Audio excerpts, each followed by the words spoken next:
Simulasi CAT, soal-soal tes tertulis seleksi calon anggota KPU Kabupaten Kota, bagian 10 ini, merupakan kelanjutan dari simulasi sebelumnya.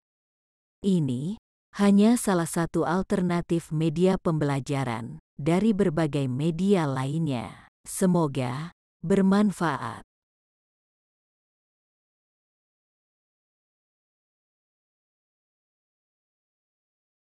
Soal nomor 91, daftar pemilih sementara diumumkan selama 14 hari, untuk mendapatkan masukan dan tanggapan masyarakat. Daftar pemilih sementara wajib diperbaiki berdasarkan masukan dan tanggapan masyarakat dan/atau peserta pemilu paling lama, a. 7 hari sejak berakhirnya masukan dan tanggapan, b.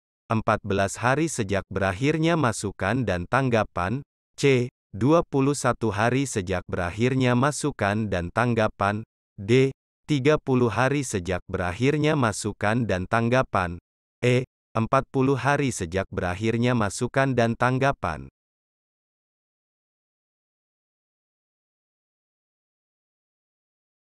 Pembahasan soal nomor 91, sesuai dengan Pasal 206 Ayat 6 Undang-Undang Nomor 7 Tahun 2017 tentang Pemilihan Umum. PPS wajib memperbaiki daftar pemilih sementara berdasarkan masukan dan tanggapan. Tanggapan masyarakat dan/atau peserta pemilu paling lama 40 hari sejak berakhirnya masukan dan tanggapan. Dengan demikian, pilihan jawabannya adalah E, yaitu 40 hari sejak berakhirnya masukan dan tanggapan.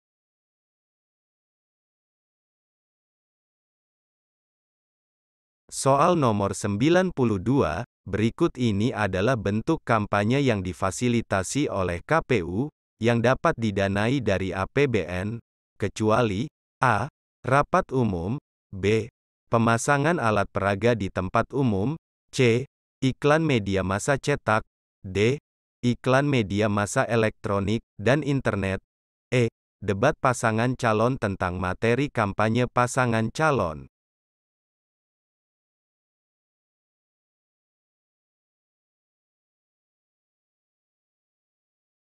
Pembahasan soal nomor 92.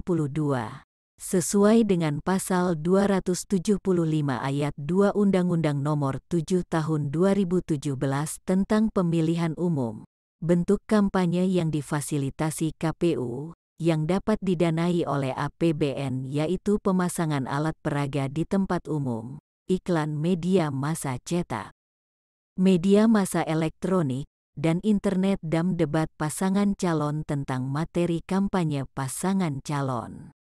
Sedangkan rapat umum, tidak termasuk yang difasilitasi KPU yang dapat didanai dari APBN. Dengan demikian, pilihan jawabannya adalah A, yaitu rapat umum.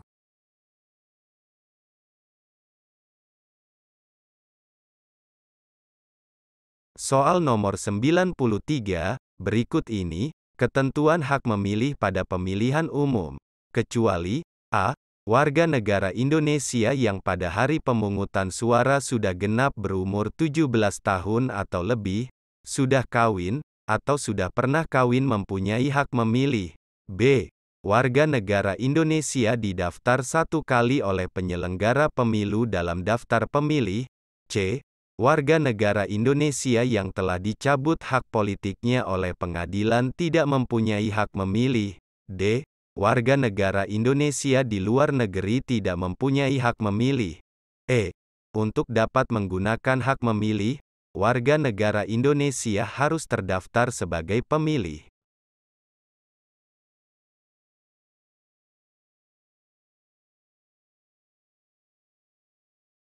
Pembahasan soal nomor 93. Sebagaimana disebutkan pada Pasal 198 dan Pasal 199 Undang-Undang Nomor 7 Tahun 2017 tentang Pemilihan Umum, warga negara Indonesia yang pada hari pemungutan suara sudah genap berumur 17 tahun atau lebih, sudah kawin, atau sudah pernah kawin mempunyai hak memilih. Warga negara Indonesia didaftar 1 kali oleh penyelenggara pemilu dalam daftar pemilih. Warga negara Indonesia yang telah dicabut hak politiknya oleh pengadilan tidak mempunyai hak memilih. Tidak terdapat ketentuan bahwa warga negara Indonesia di luar negeri tidak mempunyai hak memilih. Dengan demikian, pilihan jawabannya adalah D, yaitu warga negara Indonesia di luar negeri tidak mempunyai hak memilih.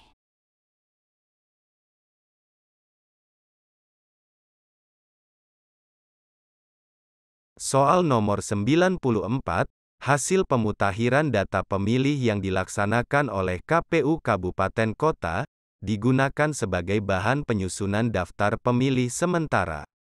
Daftar pemilih sementara ini disusun berbasis domisili di wilayah A. Kecamatan, B. Desa kelurahan, C. Dusun, D. Rukun warga, E. Rukun tetangga.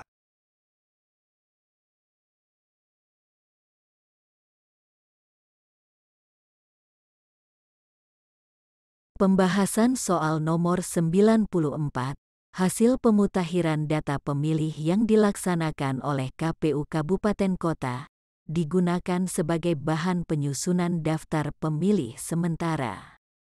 Sesuai dengan Pasal 206 Ayat 1 Undang-Undang Nomor 7 Tahun 2017 tentang Pemilihan Umum, daftar pemilih sementara ini disusun berbasis rukun tetangga. Dengan demikian, pilihan jawabannya adalah E, yaitu rukun tetangga.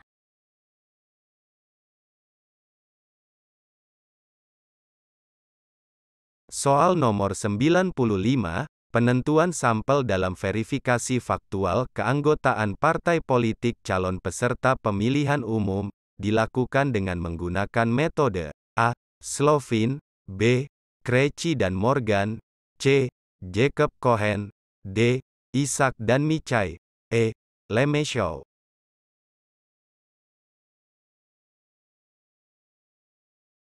Pembahasan soal nomor 95.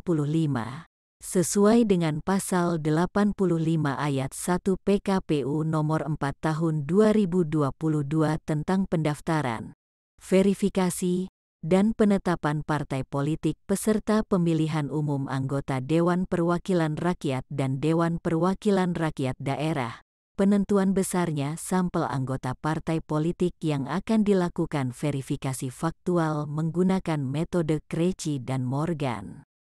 Dengan demikian, pilihan jawabannya adalah B, yaitu Krejci dan Morgan.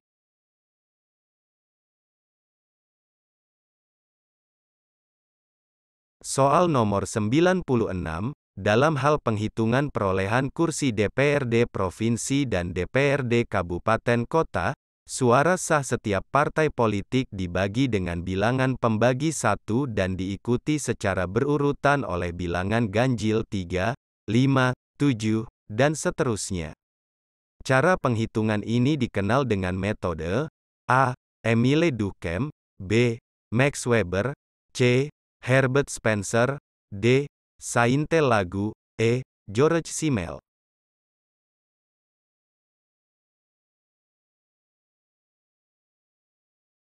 Pembahasan soal nomor 96, sesuai dengan Pasal 415 Ayat 3 tentang Pemilihan Umum, penghitungan perolehan kursi DPRD Provinsi dan DPRD Kabupaten Kota, suara sah setiap partai politik dibagi dengan bilangan pembagi 1 dan diikuti secara berurutan oleh bilangan ganjil 3, 5, 7, dan seterusnya.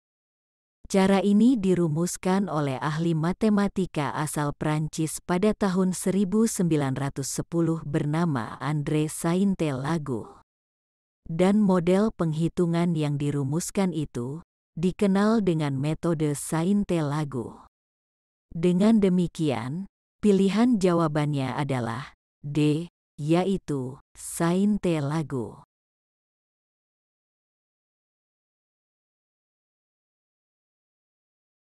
Soal nomor 97, pemungutan suara di TPS wajib diulang apabila terdapat keadaan sebagai berikut, kecuali a. Pembukaan kotak suara dan/atau berkas pemungutan dan penghitungan suara tidak sesuai ketentuan, b. Petugas KPPS meminta pemilih memberikan tanda khusus pada surat suara yang sudah digunakan, c. Petugas KPPS merusak lebih dari satu surat suara yang sudah digunakan oleh pemilih sehingga menjadi tidak sah. D. Pemilih yang tidak memiliki kartu tanda penduduk elektronik dan tidak terdaftar di daftar pemilih tetap dan daftar pemilih tambahan. E. Petugas memberikan tanda dengan tinta kepada pemilih setelah melakukan pemungutan suara.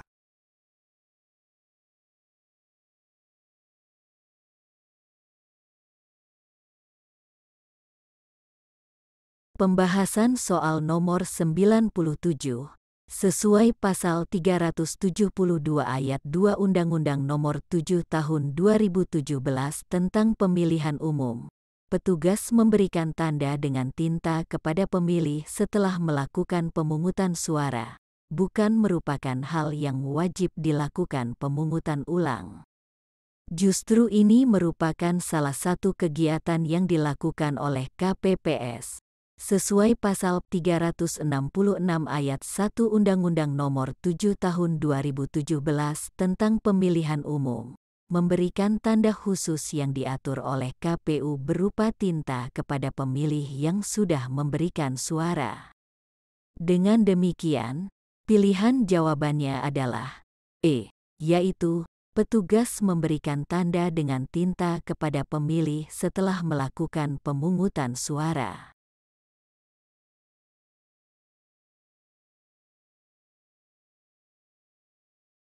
Soal nomor 98, selain pemungutan suara yang dapat diulang, penghitungan suara di TPS pun dapat diulang, apabila terjadi hal sebagai berikut, kecuali a.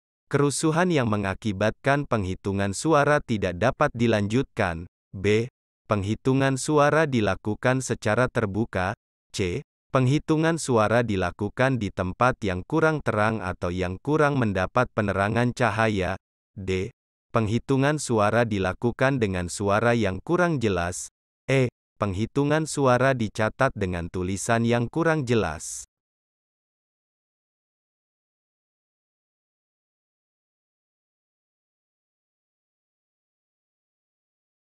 Pembahasan soal nomor 98. Sesuai dengan pasal 374 ayat 2. Penghitungan suara di TPS dapat diulang apabila terjadi kerusuhan yang mengakibatkan penghitungan suara tidak dapat dilanjutkan, penghitungan suara dilakukan secara tertutup, penghitungan suara dilakukan di tempat yang kurang terang atau yang kurang mendapat penerangan cahaya, penghitungan suara dilakukan dengan suara yang kurang jelas, penghitungan suara dicatat dengan tulisan yang kurang jelas, saksi peserta pemilu, pengawas TPS, dan warga masyarakat tidak dapat menyaksikan proses penghitungan suara secara jelas. Penghitungan suara dilakukan di tempat lain di luar tempat dan waktu yang telah ditentukan, dan atau ketidaksesuaian jumlah hasil penghitungan surat suara yang sah dan surat suara yang tidak sah dengan jumlah pemilih yang menggunakan hak pilih. Sedangkan penghitungan suara dilakukan secara terbuka, tidak menjadi alasan, tetapi malah seharusnya dilakukan secara terbuka. Dengan demikian, pilihan jawabannya adalah B, yaitu penghitungan suara dilakukan secara terbuka.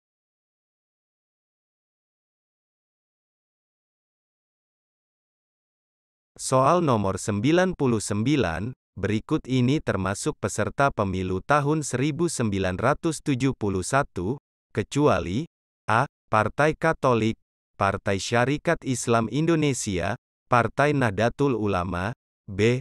Partai Muslimin Indonesia, Golongan Karya, Partai Kristen Indonesia, c. Partai Musyawarah Rakyat Banyak, Partai Nasional Indonesia, d.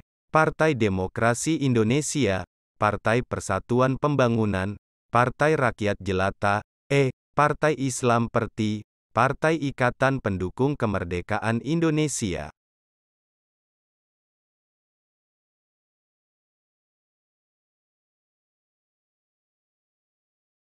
Pembahasan soal nomor 99.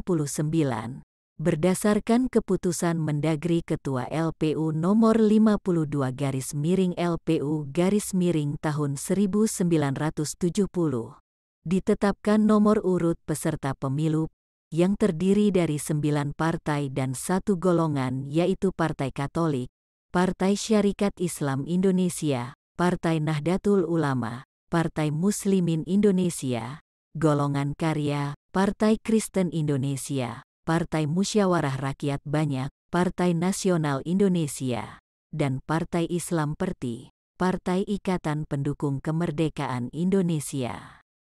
Sedangkan Partai Demokrasi Indonesia, Partai Persatuan Pembangunan, Partai Rakyat Jelata, bukan peserta pemilu tahun 1971.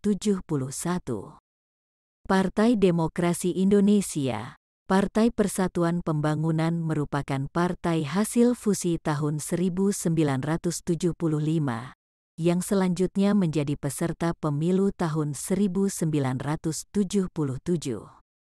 Sedangkan Partai Rakyat Jelata adalah partai yang berdiri pada tahun 1945, yang kemudian bergabung ke Partai Sosialis Indonesia. Dengan demikian, pilihan jawabannya adalah D, yaitu Partai Demokrasi Indonesia, Partai Persatuan Pembangunan, Partai Rakyat Jelata.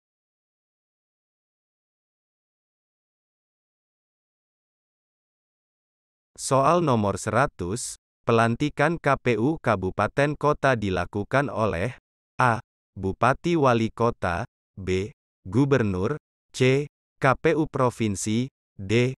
KPU, E. Pengadilan Negeri.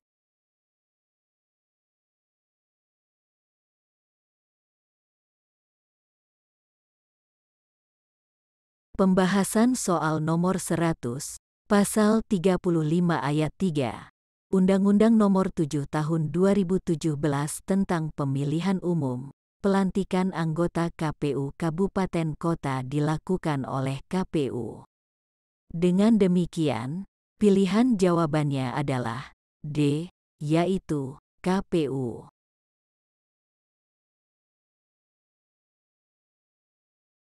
Cukup sekian dulu simulasi CAT bagian ini, dilanjutkan bagian berikutnya pada video selanjutnya. Demikian, sampai jumpa.